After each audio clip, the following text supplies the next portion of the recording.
Sont parfaitement bien. Donc chacun de nous, en tant que lecteur de la Bible, amoureux du Christ, il connaît parfaitement bien cette histoire qui nous parle de la femme samaritaine.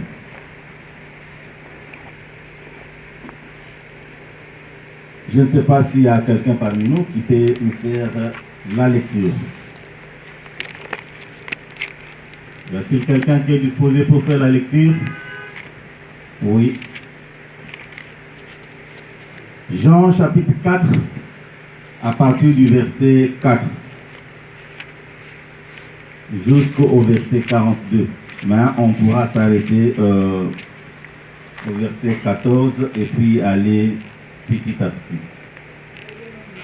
On se met debout pour le respect de la parole de l'Éternel notre Dieu.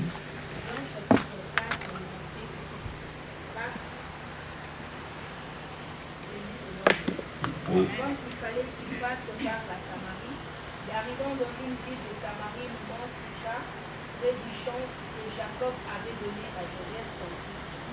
Là se trouvant la fille de Jacob, Jésus, fatigué du voyage, était assis au bord du puits. C'était environ la 6e heure. Une femme de Samarie vint puiser de l'eau. Jésus lui dit, donne-moi à boire. Car ses disciples étaient allés à la ville pour acheter de l'huile. La femme samaritaine lui dit, comment toi, les Juifs, me demandes-tu à boire, à moi qui suis une femme samaritaine? Les Juifs, en effet, n'ont pas de la relation avec les Samaritains.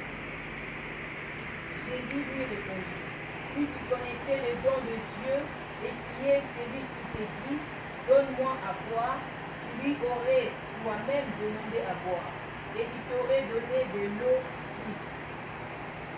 Seigneur, lui dit la femme, tu n'as rien pour puiser, et le puits est profond. D'où aurait-il donc cette eau vive? Es-tu plus grand que notre père Jacob, qui nous a donné cette puits, et qui en a bu lui-même, ainsi que ses fils de ses frères? Jésus lui répondit, quiconque boit de cette eau aura encore soif. Mais celui qui boira de l'eau que je lui donnerai n'aura jamais soif. Et l'eau que je lui donnerai deviendra en lui une source d'eau qui jaillira jusqu'au dans la vie éternelle. Parole du Seigneur. Amen. On peut dire encore 39 jusqu'à 42. Plusieurs Samaritains de cette ville crurent en Jésus à cause de cette déclaration formelle de la femme. Il m'a dit tout ce que je fais. Aussi, quand les Samaritains virent le trouver, et ils prièrent de rester auprès d'eux. Et il resta là 2 jours. Un beaucoup plus grand nombre crurent à cause de sa parole. Et il disait à la femme, ce n'est plus à cause de ce que tu as fait, ce n'est plus à cause de ce que tu as dit que nous croyons, car nous l'avons entendu nous-mêmes et nous savons qu'il est vraiment le sauveur du monde. Amen. On peut reprendre doucement nos sièges.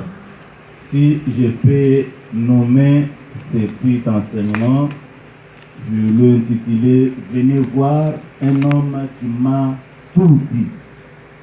Venez voir un homme qui m'a tout rencontré. Bien-aimés, à la lecture de ce chapitre 4 de l'évangile de Jean, il ressort clairement qu'il s'agit d'une rencontre.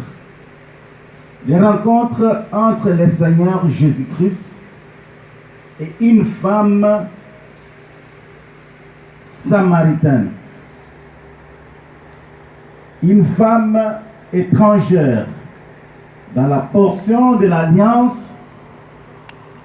Une femme qui n'avait pas de bonnes mœurs et une femme qui ne connaissait pas parfaitement Jésus-Christ comme tel, mais qui connaissait néanmoins la parole, puisque lorsqu'elle parle au Seigneur, il lui dit, ce puits ici a été creusé par notre Père Jacob, et qui habite ce puits lui-même ainsi que ses troupeaux. Donc pour connaître ces choses, c'est qu'il connaissait quelque chose de la loi de Moïse. Il connaissait quelque chose de l'Ancien Testament et de l'histoire du peuple d'Israël. Quand j'ai essayé de voir ça, j'ai trouvé qu'il ressort d'ici plusieurs leçons. D'abord, il s'agit de l'adoration. Ici, Christ va parler à cette femme de l'adoration. Et c'est là où il profite de cette occasion, de cette rencontre, pour donner une leçon de l'adoration à une femme qui est étrangère.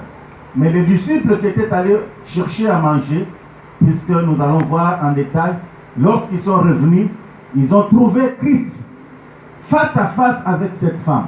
Or, Christ en tant que rabbin, en tant que rabbi, en tant que maître, dans le temps, il n'était pas permis à un sacrificateur de rester seul face à face avec une femme. Soit il y avait des secrétaires, il y avait le gens de la cour du sacrificateur qui pouvaient être là. Mais se trouver face à face, ce n'était pas bon. Mais le Seigneur qui a envoyé les disciples pour aller chercher à manger, il est resté face à face avec cette femme ou dans un puits et il a commencé à parler d'abord de l'adoration et puis nous allons voir la confession. La confession de cette femme qui a reconnu d'emblée que le mari qu'il avait, ce n'était pas son premier mari. Il a reconnu au Seigneur pour dire que c'est le 5e mari qu'il a. Ça, c'est une confession sincère de son cœur qu'il a pu étaler auprès du Seigneur. Et puisque nous sommes dans un mois d'évangélisation, ici, il s'agit aussi de l'évangélisation. Christ a parlé quelque part, il a parlé de l'évangélisation. Vous allez voir qu'à partir de cette femme, plusieurs personnes, plusieurs hommes, ces femmes de Samarie ont pu croire en Christ. C'est pourquoi au verset 39, il dit, plusieurs Samaritains de cette ville crurent en Jésus à cause de cette déclaration formelle de la femme. Il m'a dit tout ce que j'ai fait. Aussi, quand les Samaritains virent les trouver, ils les prièrent de rester auprès d'eux et il resta là 2 jours. Un beaucoup plus grand nombre crurent à cause de sa parole. Et il disait à la femme, ce n'est plus à cause de ce que tu as dit que nous croyons, car nous l'avons entendu nous-mêmes et nous savons qu'il est vraiment le sauveur du monde. Donc ils ont appris, la femme est allée dire au village que voilà, j'ai trouvé quelqu'un qui m'a tout dit. Il m'a raconté toute ma vie, il connaît toute ma vie. Et les hommes qui étaient curieux de ce que quelqu'un connaît la vie de quelqu'un, d'une femme dont ils ne se sont jamais rencontrés dans la vie, se sont accourus, ils sont venus vers le Seigneur et ils lui ont prié de rester là encore 2 jours. Et le maître est resté avec les Samaritains 2 jours. Mais allez-y comprendre quelque chose, bien-aimé, dans le Seigneur. La Bible commence ici au verset 4 en disant « Comme il fallait qu'il passe par la Samarie. » Pourquoi il fallait qu'il passe par là? Comme il fallait qu'il passe par là. C'est comme si c'était une obligation, comme il fallait qu'il passe par là. Puisque quand on voit la situation ou la position géographique de cette ville de Samarie, on dit la Samarie était au centre et Galilée était au nord. Et au sud, c'était la ville de Judée. Mais pour aller soit de Judée vers Galilée ou de Galilée vers la ville de Judée qui était au sud, il fallait contourner. Donc, c'est-à-dire, de ce côté ici, c'est Galilée, et de l'autre côté, c'est la ville de Judée. Et au centre, c'est la ville de Samarie, qu'on appelle encore Sichem, ou Sichar comme on appelait ici. Mais pourquoi il fallait contourner et ne pas passer par cette ville? Puisque cette ville dans le temps était considérée comme une ville pécheresse. C'est une ville où on adorait les divinités païennes. C'était une ville fuyée. Ainsi, les Juifs ne voulaient pas passer par cette ville-là de peur d'être fuyés. Voilà la raison pour laquelle on dit, comme il fallait que Christ passe par la ville de Samarie. Pourquoi Christ voulait passer coûte que coûte par cette ville? C'était pour couper et briser cette loi ou cette mentalité qui constituait à discriminer les autres vis-à-vis de la grâce qui était ouverte à tous. Puisque Christ lui-même était porteur de la grâce excellente. Il fallait qu'il coupe cette histoire. Comme certains pays, on ne peut pas passer par ces pays-là pour aller dans l'autre pays. Donc ce sont des pays qui sont ennemis ou des villes qui sont ennemies. Et Jésus-Christ, comme la Bible dit, que d'après Christ, Paul l'a dit, il n'y a pas ni juif, ni grec, ni esclave. Il n'y a pas ni maître, il n'y a pas ni circoncis, ni incirconcis. Tous nous sommes un dans le Seigneur Jésus-Christ. Et le Seigneur, coupant ces choses, dit, il fallait coûte que coûte qu'il passe par cette ville.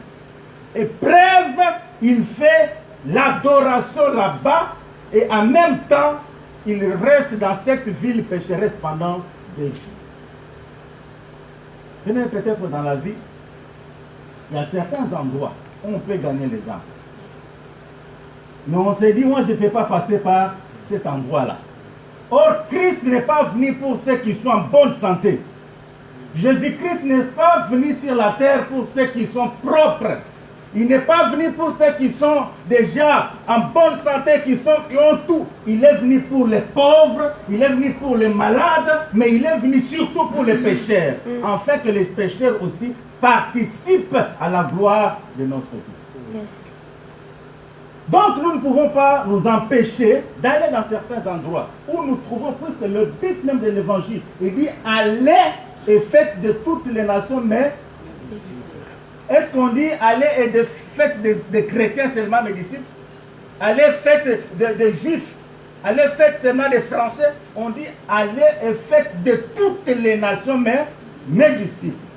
Donc là où il faut amener la parole, pour que la parole soit créée, afin que les âmes soient sauvées, nous sommes en mesure d'y aller pour prêcher la bonne parole et gagner les âmes pour le Seigneur. Dites Amen. Amen. Donc le Seigneur est passé par là pour briser cette malédiction, pour couper court à cette discrimination qui se faisait parmi ceux qui se disaient ses frères. C'est ça, c'est qu'on commence par dire comme il fallait. Donc il fallait que Christ vienne. Il fallait que tu viennes ici pour qu'on te parle de ces choses. Il fallait que tu rencontres le Maître pour qu'il te donne la vie. Il fallait que tu rencontres le Dieu de gloire, le Seigneur de gloire, afin qu'il prenne ta situation telle que tu es, afin de te donner sa propre nature. Il fallait que tu le rencontres dans ta vie, afin qu'il échange, afin que l'homme ancien qui est en toi puisse tomber et que l'homme nouveau puisse émerger dans ta vie. Alléluia. Amen. Donc il fallait que Christ passe par là, puisque Samarie était enfermée et Samarie était dans un ghetto et Samarie était éloignée des autres villes et ne pouvait pas bénéficier de la gloire du Seigneur. Mais quiconque croit en Seigneur Jésus-Christ aura la vie. C'est pourquoi lui-même est allé dans cette ville pour proclamer l'adoration et faire la volonté de son Père. La femme dit, Jésus était fatigué et était assis au bord du puits. C'était environ la 6e heure. La 6e heure ici, c'est environ à midi. Donc au milieu de la journée. Au milieu de la journée, comme Christ sortait, on dit qu'il venait d'une ville pour entrer dans une autre. Il venait de Judée et marchait dans les temps à pied, en passant les villages. Et à cette heure-là, j'imagine qu'ils ont quitté très tôt le matin pour échapper au soleil du désert, puisque ce sont des pays désertiques. Mais arrivé au puits de Jacob, la Bible dit que Christ était fatigué. Fatigué, ici, on présente la nature humaine et terrestre de l'enfant Jésus-Christ, le Fils de Dieu. Et lorsqu'il est fatigué ici, il envoie ses disciples au village. Il dit, allez chercher à manger et ramener pour qu'on puisse manger ensemble. Mais écoutez quelque chose qui se passe ici. Les disciples sont partis. Tous, sans que personne ne reste avec le Seigneur. Mais vous allez remarquer que partout où Christ est parti, tantôt même quand il est parti au mont Tabor, à la montagne de transfiguration, il n'était pas seul. Partout où il pouvait faire des miracles, il pouvait avoir soit Jean, soit Jacques, soit Pierre. Il pouvait avoir quelqu'un d'autre qui pouvait l'accompagner. Mais ici, il le fait exprès pour rester seul. Bien aimé, il y a certaines choses dans la vie pour les faire. Ça, c'est un conseil. Il faut essayer de rester face à face avec ton Dieu, seul. Yes. Seul à seul avec Dieu. Ne pas amener plusieurs personnes. Seul dans ta chambre. Seul dans un endroit où tu veux prier ton Dieu. Rester seul dans l'intimité personnelle avec le Seigneur. Les chercher. Parler à ton Dieu. Pleurer. Prier. Ézéchias était malade. Esaïe est venu lui dire, le prophète, que voilà, Dieu m'a dit de faire déjà le testament puisque tu vas mourir. Dis oui, fais déjà le testament, ainsi par l'Éternel. Bien aimé, dans la Bible, il y a une chose, vous devez en tenir compte. Lorsqu'on dit ainsi par l'Éternel, donc c'est Dieu lui-même qu'on parle. Ce n'est pas ainsi par le Paul. Ce n'est pas l'évangile de Jean ou de Pierre ou de qui, ou de Matthieu ou de Luc ou de Marc. Mais c'est Dieu lui-même qui parle. C'est comme ça on dit ainsi par l'Éternel. Ainsi par l'Éternel, tu vas mourir. Prépare déjà tes biens. Dis au revoir à tes enfants. Mais lorsque Ézéchias est resté bien aimé, la Bible dit qu'il a commencé à prier. À prier seul. À pleurer seul dans sa chambre. Et la Bible dit qu'au même moment, la Bible est précise, il dit au même moment. Et pendant que le prophète Esaïe, quand on parle du prophète Esaïe, faites attention, ce n'est pas un petit prophète, c'est un grand prophète. Et c'est celui-là qui a parlé même avec exactitude de la venue ou de l'avènement du Christ. Et c'est lui qui était allé pour annoncer à Ézéchias que tu vas mourir. Mais la Bible dit que pendant qu'il s'en allait, pendant même qu'il n'était pas même arrivé chez lui, Dieu lui a dit que j'ai entendu les pleurs et la prière d'Ézéchias. Et j'ai vu son cœur.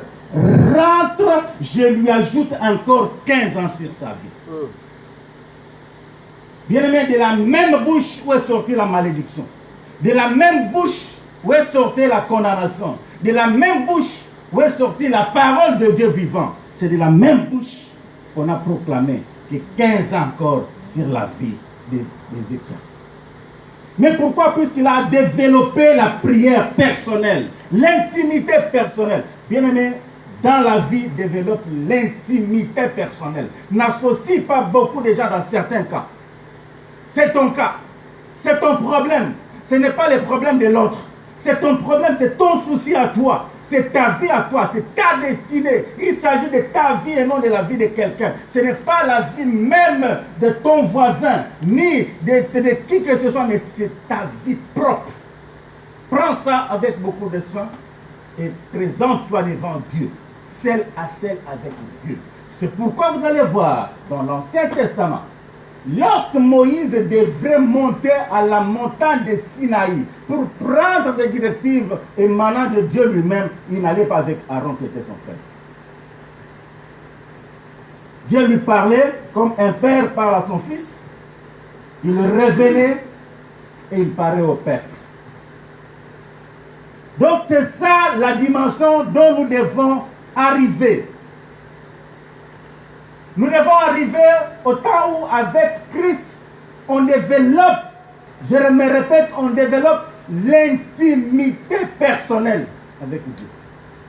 Pas l'intimité collective, pas l'intimité générale, mais l'intimité personnelle. Puisque Dieu te connaît, quand il t'a appelé, quand il t'a conçu, quand il a pris soin que tu sois né, c'était toi et toi seul. Il dit à Jérémie qu'avant que tu sois une masse informe, je t'avais choisi. Je t'avais déjà établi prophète sur les nations. Il parle à Jérémie lui-même. Il ne dit pas que j'ai parlé à ta mère pour dire que tu sais, je te consacre et tout, non. C'est pourquoi, quelquefois dans la vie, il faut rester seul. Le Seigneur est resté seul et les disciples étaient allés chercher à manger. Et lorsqu'il est resté seul, on dit, une femme de Samarie vint puiser de l'eau. Jésus lui dit, donne-moi à boire. Car ses disciples étaient allés à la ville pour acheter des vivres. On dit, cette femme est venue puiser de l'eau à midi. Or, c'est dans la Bible, les femmes puisaient de l'eau que soit le matin, le grand matin, soit le soir. Mais on suppose que cette femme, à cause de sa mauvaise réputation, ne voulait pas aller ensemble, puisque le soir, lorsque les femmes se rencontraient, on parlait de la vie du village, on parlait de leur famille, de tout, de leur mari, des enfants et tout. Soit très tôt le matin, quand ils allaient puiser de l'eau, ils pouvaient se dire comment ils se sont réveillés, comment Dieu les a gardés. Donc c'était l'ambiance du village. C'était ce rythme-là qui faisait la force aussi de la collectivité. Mais cette femme, à cause de sa mauvaise vie, elle a profité d'aller seule. Et pour preuve, vous allez voir que lorsque Christ lui dit, va, viens avec ton mari.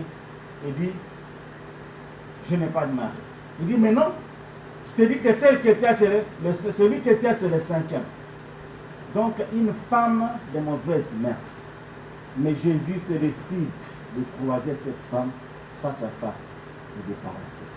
Bien aimé, quel que soit l'état, je disais que l'église, ce n'est pas un endroit où il n'y a que des gens qui sont bien, qui sont comme ça, non. L'église rassemble toutes sortes de personnes.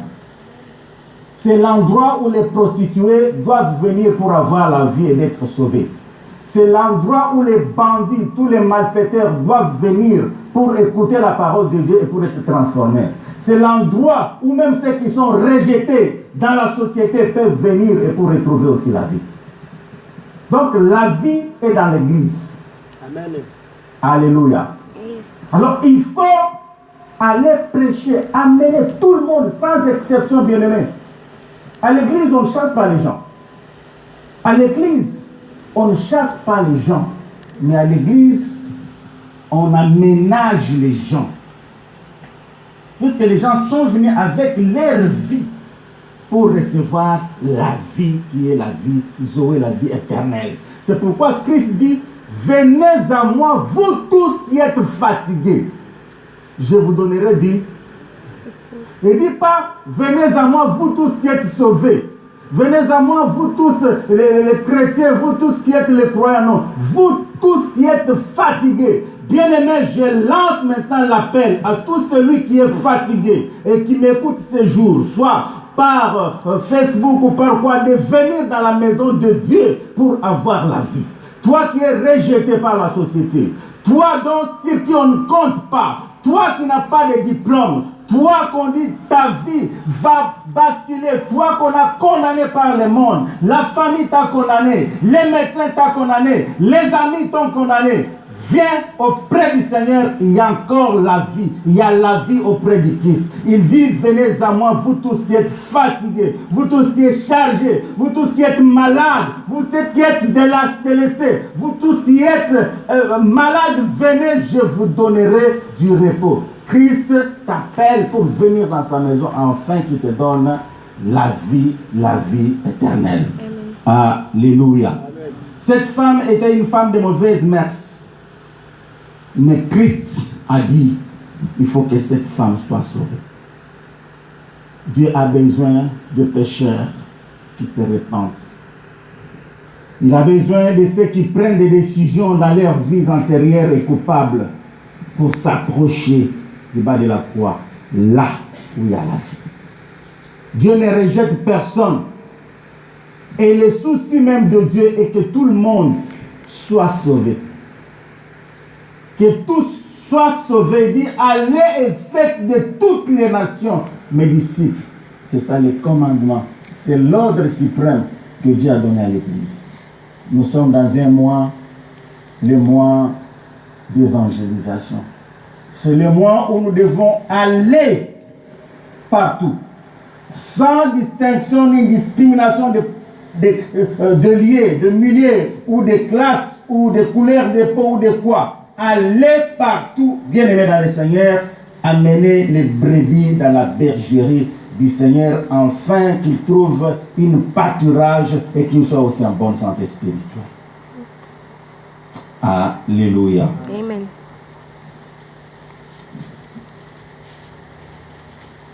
La femme samaritaine, je suis au verset 9, la femme samaritaine lui dit,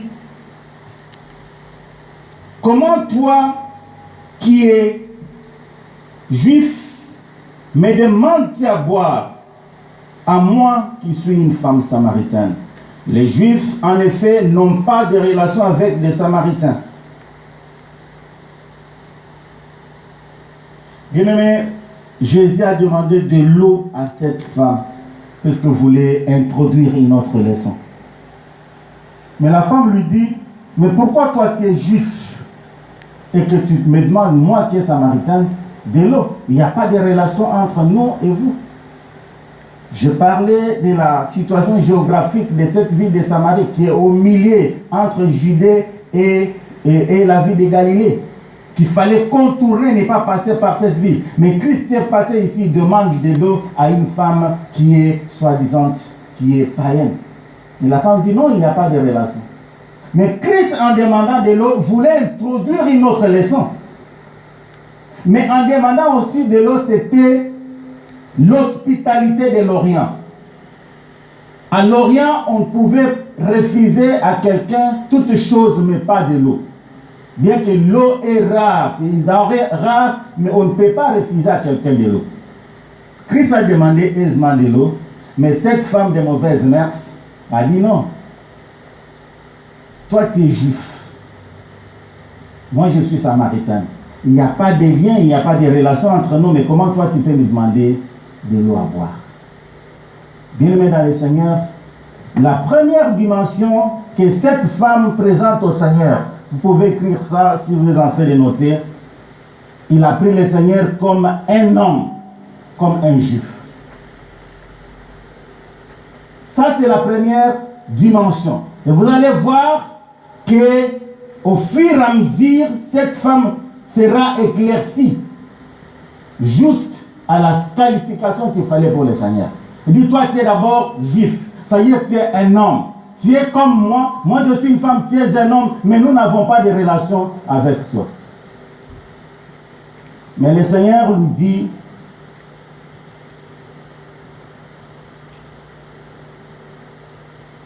si tu connaissais les dons de Dieu, et qui est celui qui te dit, donne-moi à boire, tu aurais toi-même demandé à boire.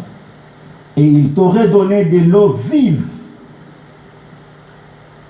Seigneur, lui dit la femme, tu n'as rien pour puiser, et le puits est profond.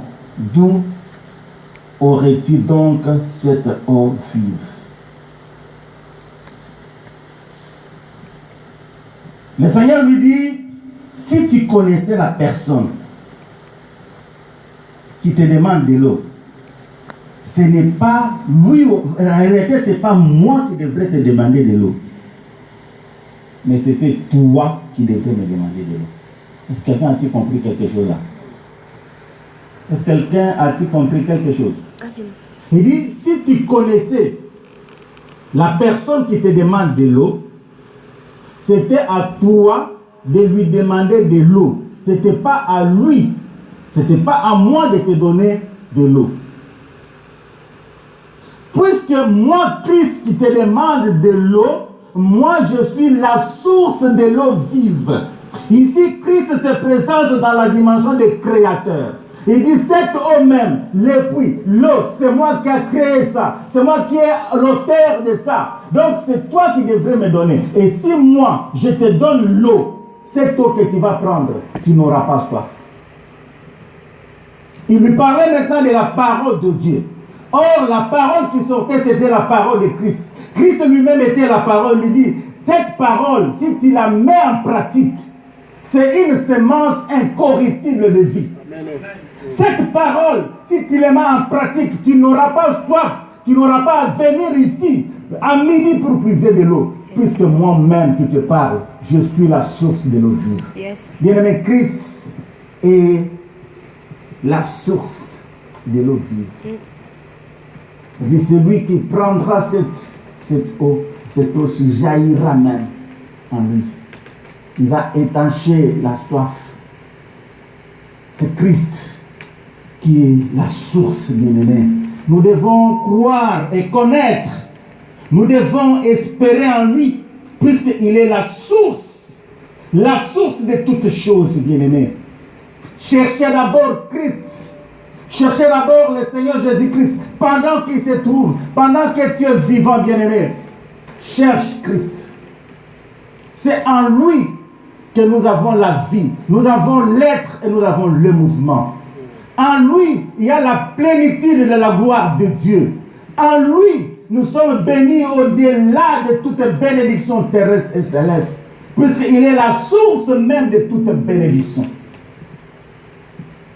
Lorsque tu cherches Christ dans ta vie, bien-aimée, tu ne peux rien manquer. Lorsque tu as Christ en toi, tu es rassasié pour toujours. Lorsque tu as Christ en toi, Christ attire toutes sortes de bénédictions vers toi. Lorsque tu as Christ en toi, il y a une source, tu n'es pas même le puits, tu deviens une source d'eau qui coule en toi. Et cette femme ne savait pas qu'elle était en présence de celui qui donne la vie. Bien-aimés, lorsque nous venons ici dans la maison de Dieu, rencontrer le Seigneur, nous venons rencontrer celui qui donne la vie. Yes. Lorsque tu quittes de chez toi, tu te décides, tu prépares, tu dis, je viens maintenant. Mon père me disait quelque chose avant-hier. Il me disait, il faut qu'on fasse une différence. Lorsque tu quittes chez toi, tu dis, je vais à l'église. Ça paraît petit. Quand je vais à l'église, c'est comme de la coutumier, ça passe vraiment de la force. Mais quand tu dis je vais dans la maison de Dieu, tu comprendras quelque chose. Nous avons introduit l'essence même de la maison de Dieu en l'appelant église. Église, oui.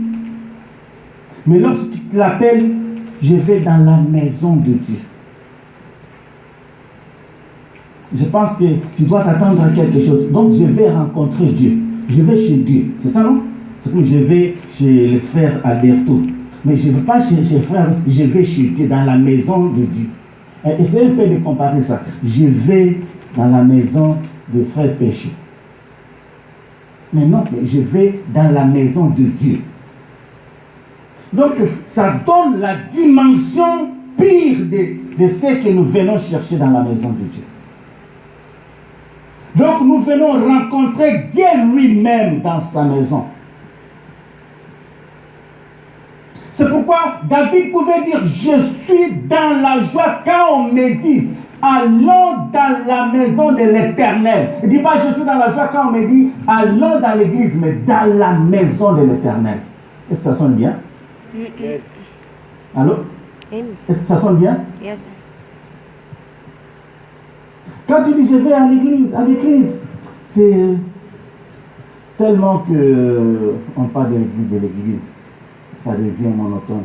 Je vais dans la maison de Dieu. Alors, lorsque tu viens à la rencontre de ton Dieu, prépare-toi, bien-aimé, à rentrer chez toi plein de bénédictions. C'est pourquoi il dit, tu deviendras toi-même une source. C'est-à-dire, lorsque tu viens à la rencontre de ton Dieu, étant donné que nul n'a rencontré Dieu et resté le même, lorsque tu rentres non seulement comme une puits, mais tu rentres comme une source pour bénir les autres. Donc, tu n'es pas une personne ordinaire, mais tu deviens une source pour plusieurs. Donc, quiconque te rencontre sur le chemin, il peut être malade, et tu peux lui donner la guérison.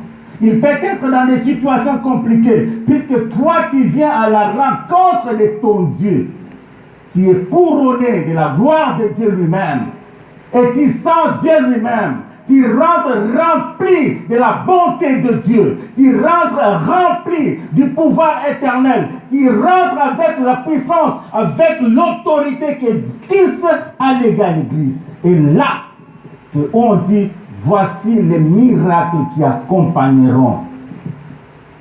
Qui accompagneront qui? Tout. Donc tout revient encore. Tous ceux qui ont crié en l'Éternel, en Seigneur Jésus-Christ, il y aura des miracles qui vont les accompagner. Et donc ils marchent avec le miracle partout où ils passent.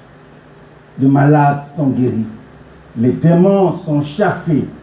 La vie est dispatchée et donnée à quiconque en a besoin. L'abondance de grâce est donnée. Et la vie Zoé, la vie de Dieu revient avec puissance dans quiconque croit et te croise sur ton chemin. Quelqu'un me dit Amen. Amen. La femme lui dit, es-tu plus grand que notre père Jacob, qui nous a donné ce puits et qui en a bu lui-même, ainsi que ses fils et ses troupeaux? Nous avons dit que première dimension que cette femme a dit du Seigneur, il a dit qu'il était un juif. Ça veut dire qu'il était un homme. Mais maintenant, il passe aussi à la comparaison. Puisque Jacob fait partie des patriarches d'Israël. Donc Moïse était patriarche, Abraham, Isaac, Jacob, Joseph, ce sont des patriarches. Il dit, est-ce que tu peux te comparer? Toi, tu es plus grand que celui-là. Puisque celui qui a creusé ce puits, et il a bu l'eau de ce puits, lui et ses troupeaux ainsi que ses fils. Donc, deuxième dimension, c'est la comparaison avec Jacob.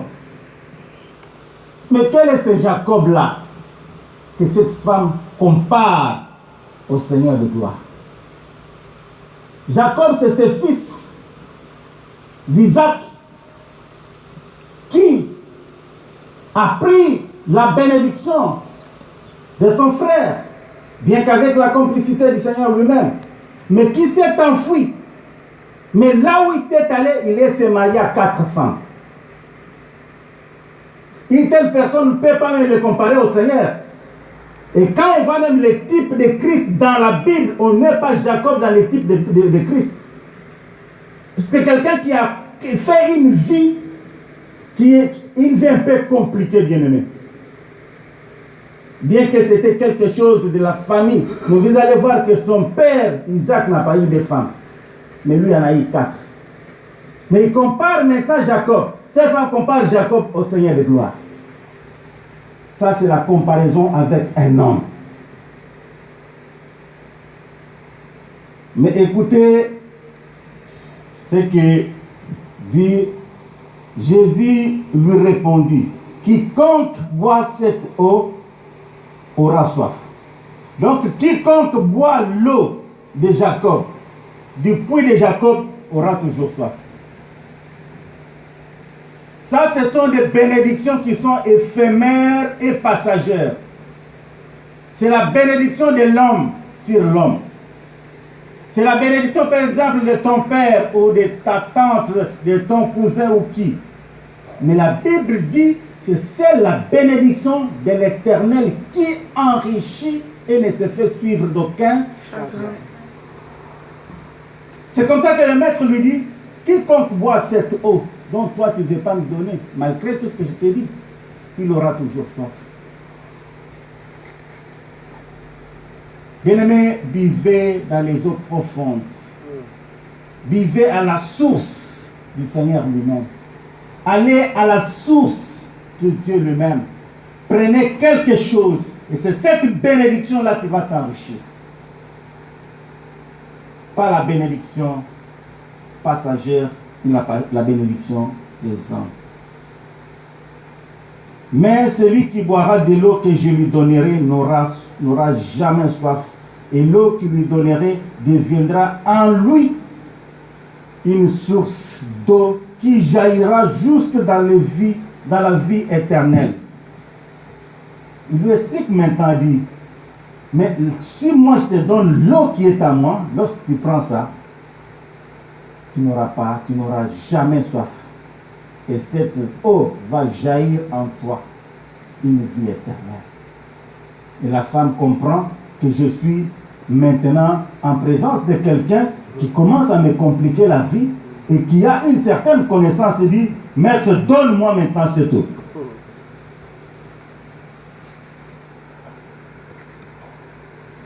La femme lui dit, Seigneur, donne-moi cette eau, afin que je n'aie plus soif et que je ne vienne plus puiser ici. Alléluia. Amen. Nous avons dit que lui-même, il est la source de l'eau vive. Cette femme a compris maintenant la dimension. Il dit, Seigneur, ce n'est pas un juif, ce n'est pas la personne à comparer avec Jacob. Maintenant, il appelle Seigneur. Il change de langage. Alléluia. Amen. Dis à ton voisin, change de langage. Change de langage. Va, lui dit Jésus, appelle ton mari et viens ici. La femme répondit, je n'ai point de mari. Jésus lui dit, tu as eu raison de dire, je n'ai point de mari. Car tu as eu 5 maris et celui que tu as maintenant n'est pas ton mari. En cela, tu as dit vrai. Seigneur, lui dit la femme, je vois que tu es prophète. Après avoir déclaré les choses sur cette femme, alors qu'ils se sont jamais connus, se sont jamais vus, Dieu lui dit les choses qui concernent sa vie en disant, ça, le 5e homme qui est avec toi, tu en as connu plusieurs. Il dit non, je vois maintenant que tu es qui? Prophète. Je vois maintenant que tu es qui? Prophète. Mais qu'est-ce qu'il a dit au départ? Qu'il était, le maître était qui? Un juif. Et puis il a dit, es-tu plus grand que notre père Jacob? Après il a dit, tu es le Seigneur. Mais 3 fois il a dit Seigneur, et puis 4e fois il dit, tu es un prophète. Bien-aimé, Dieu connaît l'homme, il connaît le cœur de l'homme. Étant donné que lui-même il est le créateur de l'homme, c'est le forgeron, le fabricant de l'homme, il te connaît au-dedans de toi-même, au-delà de ce que toi tu peux penser. Qui peut ici nous présenter l'autre visage? Mais celui qui sonde le cœur et les reins, c'est Dieu lui-même. Dieu te connaît plus que tes parents qui t'ont conçu. Il connaît ton cœur, il connaît les problèmes que tu traverses. Il connaît ta maladie, bien-aimé. Parce qu'étant donné que tous nous sommes des malades, c'est pourquoi nous venons à l'église, puisque l'église c'est l'hôpital de Dieu pour nous donner la vie, pour nous guérir. Mais Dieu connaît, il sait tel a tel problème, tel a tel problème, telle a telle maladie, telle a telle maladie, telle a telle maladie. Il dit, venez à moi, vous tous qui êtes fatigués et chargés, je vous donnerai gré. Et cette femme, j'aime la sincérité de cette femme. C'est ça où j'ai parlé de la confession sincère. Bien aimé, notre Dieu est saint, il faut que ceux qui s'approchent de lui se sanctifient davantage. Quiconque, bien aimé, cache ses transgressions, la Bible dit, ne progresse jamais. Mais celui qui les avoue et les délaisse, la Bible dit qu'il obtient quoi? Miséricorde. La femme a dit, ce que tu as dit est vrai. Je suis maintenant au 5e, 6e mari. J'ai passé une vie comme ça. C'est ça ce que Dieu nous demande, bien aimé. Il y en a qui viennent pour confesser. Écoute, tu es seul. Nous ne sommes pas dans l'autre église là où il faut aller devant le prêtre ou devant qui pour lui dire des choses. Mais tu es seul à seul. Quand on dit fais la confession, la prière de confession, bien aimé, tu es seul avec Dieu. Tu es seul avec celui qui sonde les cœurs et le rein, qui te voit tel que tu es. Peut-être toi tu te vois bien, mais toi, lui te voit autrement. Il te voit tel qu'il a créé Adam et Ève dans le jardin. C'est pourquoi lorsqu'ils ont péché, la Bible dit qu'ils ont reconnu qu'ils étaient nus. Puisque le péché rend quelqu'un nu devant le Seigneur. Les péchés déshabillent les pécheurs. Et Dieu habille les saints. Lorsque tu te présentes devant Dieu, bien-aimé, s'il faut prier, on dit, maintenant nous allons confesser nos péchés. Nous allons nous humilier devant Dieu. Sois sincère devant Dieu. C'est comme ça qu'il peut te relever. Dieu t'observe, il sonde le cœur et le rein. Il te voit au-dedans de toi-même. Il te connaît plus que quiconque. Il te connaît plus que toi-même. Lorsque tu te présentes devant lui, dis Seigneur, j'ai péché en âme et en conscience. Je reconnais telle chose. Et pour que tu es seul devant Dieu. Lorsque tu ne confesses pas tes péchés, tu développes ce qu'on appelle la culpabilité. Tu n'as pas reçu de Dieu le pardon, ni l'effacement du péché. Il y a des choses qui persistent encore en toi. Et ces choses-là peuvent créer soit la mort, soit la maladie. C'est comme ça que je viens dans la maison de Dieu. Je fais des jeûnes et des prières. Je donne ma portion d'alliance. Je suis fidèle dans la maison de Dieu. Je travaille, je suis ouvrier, ouvrière. Mais rien ne marche.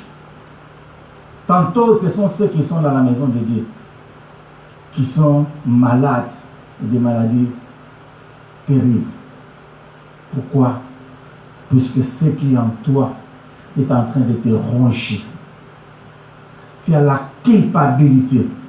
Tu as les soucis, tu as les choses que tu caches au-dedans de toi-même, tu as la haine, tu manques l'amour au-dedans de toi, tu ne peux pas progresser dans la vie. Dieu interpelle quiconque ce soir nous écoute, d'ouvrir son cœur et demander la miséricorde de Dieu. Afin que Dieu t'ouvre le chemin de la bénédiction et de la gloire.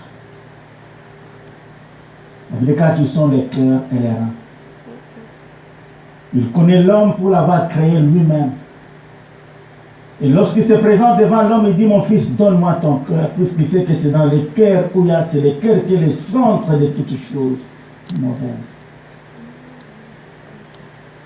J'aime l'attitude de cette femme, il a reconnu son péché devant le Seigneur.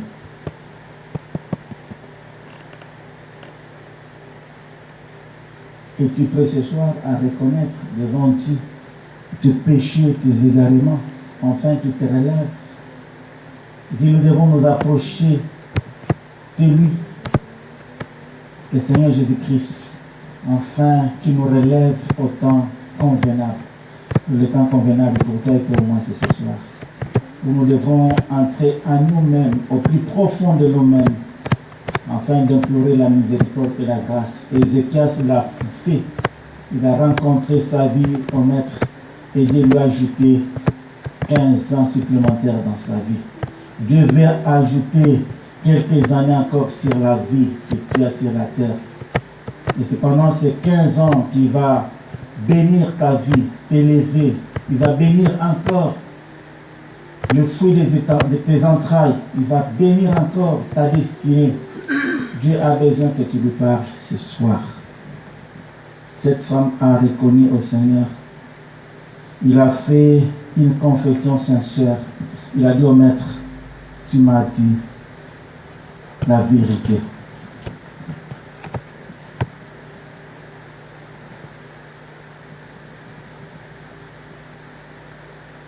Je peux continuer ou m'arrêter là. Je demande à l'Assemblée souveraine, je peux continuer ou m'arrêter là ce soir. Il est 20h10. Je m'arrête? Oui. Nous sommes tous souverains. Mais j'ai conclu pour dire que cette femme, à la fin, il a appelé le Seigneur au verset 25. La femme lui dit, je sais que le Messie doit venir, celui qu'on appelle Christ. Et quand il sera venu, il nous annoncera toutes choses. Jésus lui dit, je suis moi qui te parle. Je le suis moi qui te parle.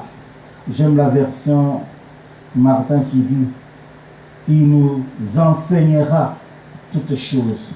On dit, on va annoncer. Et Christ, lorsqu'il vient, bien-aimé lui-même, il nous annonce toutes ces choses, il nous explique en profondeur par des paroles. Jésus dit, du reste, nous ne savons pas prier, mais c'est l'Esprit qui intercède avec le soupir inexprimable. Bien-aimé, il n'y a que Dieu qui te connaît, et c'est lui qui peut te donner des verbes qu'il faut et des mots qu'il faut. Bien-aimé, Dieu t'aime beaucoup.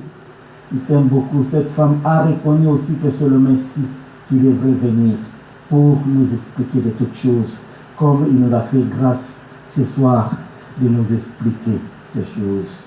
Mais on dit, un beaucoup plus grand nombre crurent à cause de sa parole. Et il disait à la femme, ce n'est pas à cause de ce que tu as dit que nous croyons, car nous l'avons entendu nous-mêmes et nous savons qu'il est vraiment le sauveur du monde. Bien-aimés, nous sommes dans un mois où nous avons dit c'est le mois d'évangélisation. À cause de cette femme, à cause de cette seule femme qui n'était pas de la race des Élis, mais qui a trouvé la grâce sur le chemin, là où il était dans un puits construit et creusé par le patriarche Jacob. Cette femme a trouvé la grâce. Mais à cause d'elle, la Bible dit qu'un grand nombre a cru à l'Éternel et a été sauvé. Bien-aimé, depuis que tu es chrétien, combien as-tu amené au Seigneur? Tu as été sauvé pour sauver les autres. Tu as été tiré de là où tu étais pour servir d'ambassadeur de Jésus-Christ sur la terre. Combien sont encore dans ta famille qui traînent le pas et qui ne sont pas prêts à venir, mais qui attendent seulement que tu ailles vers eux? Mais combien peut-être par ton comportement, ton caractère, plusieurs hésitent encore et disent, ce n'est pas un exemple qu'on peut suivre. Si nous suivons son Dieu-là, nous serons tous dans la perdition. Bien-aimé dans le Seigneur, combien tu fais naufrage à la fois de plusieurs et tu constitues barrière pour ceux qui veulent encore venir dans la maison de Dieu pour trouver grâce auprès du Seigneur. Inclinons-nous dans la prière.